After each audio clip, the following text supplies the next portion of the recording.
Hi, it's Joey Reynolds and my Joey Reynolds rap. Well, the bad news is Omar Sharif died. He was Dr. Zhivago. This generation thinks that that's an online hotel service. That's Tobago.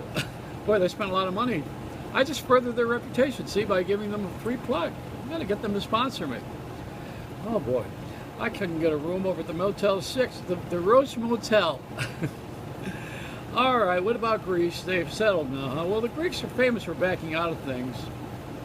And they're out on their own asses and getting Marie Callas's. So what they're going to have to do now is raise the price of yogurt and get even with everybody. That's what's going to happen. That's it. And they'll be able to be a part of the world. We can do kumbaya. Now, what is about that Mexican guy that ran away from prison? He's a warlord, or was he a drug lord, right? What's his name? I got it written down here. Joaquin Guzman Golorelle. He escaped through a 1-mile underground tunnel from a Mexican security prison. And it was air conditioned, and he had a motorcycle. That's a better exit plan than Bush had, I'll tell you that much. So this guy is probably on his way to kick Trump's ass. That's how they let him out.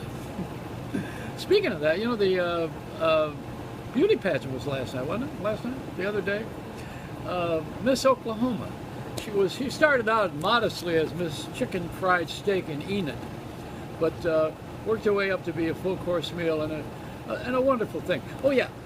You know the Comic-Con, which we've been talking about, where the comic book characters come to life, go to the movies, and all of our favorites from television who hop up and we get autographs and give them lots of money and fame.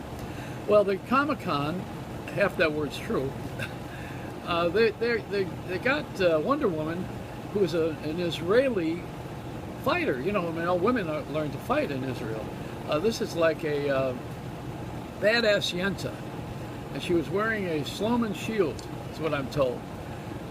This is what we need for our defense. That's why the Israelis do so well. You know, they don't screw around, not even as wives. Hey, listen, you know, we got big problems here. I want to help settle the world, and I'd like to give you my impression of what's going on. But you know, Al Roker, who is the world's weatherman, he's starting to look like a magic marker. The longer he goes on. Al, you got that top over here, you know, and all of a sudden this thing.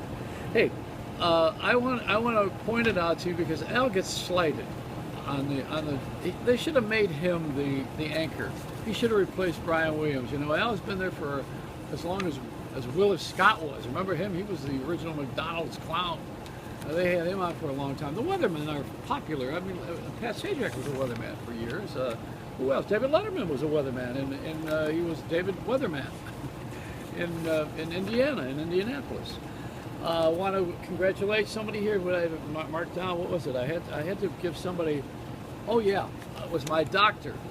I wanted to mention. I knew there was something that I forgot. I had to go to the doctor's office the other day because I had an erection for more than 4 hours. So he told me to just stay cool, and I had a soft off, is what it is. Listen, let me end this, all right, before I get into more trouble. Let's say Joey Reynolds rap.